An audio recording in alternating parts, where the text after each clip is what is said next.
Welcome back to your Tri-X 57 weather. I'm Chief Meteorologist Joe Martucci on our Wednesday. And let's start off our second day of October by looking back at the month that was our September in review. Coming later today, New Jersey State climatologist Dr. Dave Robinson and I recap the month of September. This will be a monthly feature for us here at Tri-X 57.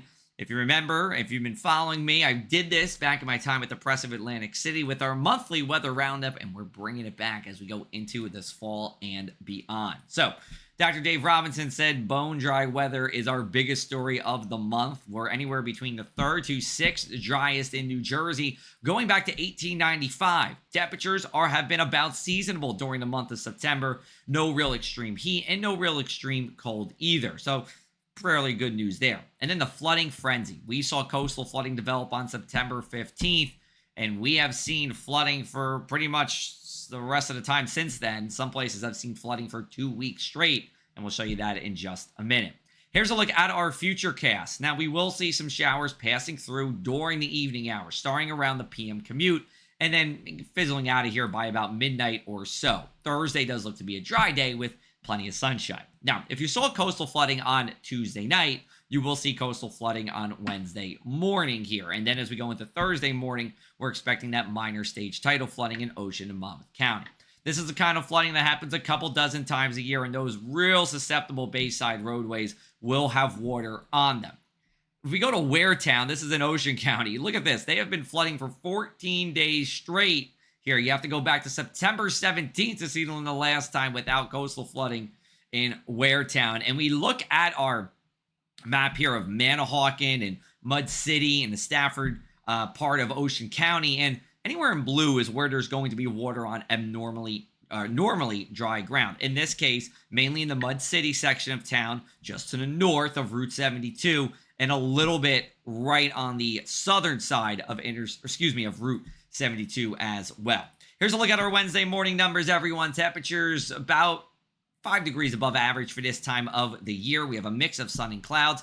And as we go into our Wednesday, it's a mix of sun and clouds. I think most of your daytime hours will be dry. Temperatures in the low to mid 70s here. Any rain showers don't enter the shore counties until about 5 o'clock or so.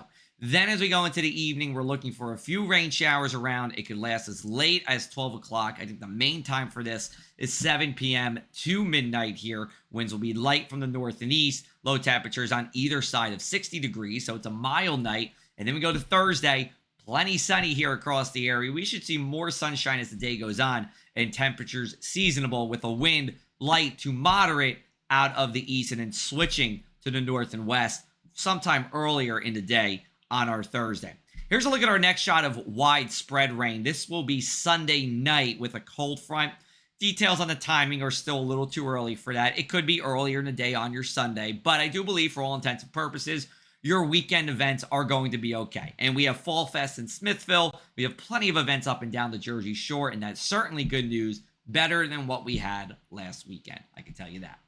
Here's a look at our inland 7-day forecast. So we have a rain shower on our Wednesday night. Some areas of fog on Thursday and Friday mornings inland as well. And notice those temperatures rising here. 77 degrees on our Saturday. It's a dry day. Sunday will stay dry day with rain at night, and then staying seasonable as we go into next week. Over at the shore, I think we have a beach day on Saturday if you want to head to the shore. Water temperatures are still in the upper 60s here, and we're talking about, as we go into our Sunday, still looking dry as well here. Make sure to enter my Rutgers Red Zone giveaway. You can do that on my Facebook page, and you can win 2 tickets and parking to the October 12th football game against Wisconsin. It kicks off at noon, so you're not going to have this cool light show that I saw last Friday, and I took this photo of for you guys here. But incredible environment last Friday. Rutgers football is 4-0. Maybe you can be a part of 6-0. We'll see what happens this weekend, but you'll definitely be able to go to the game on October the 12th. The parking's brought to you by Parking at St. George.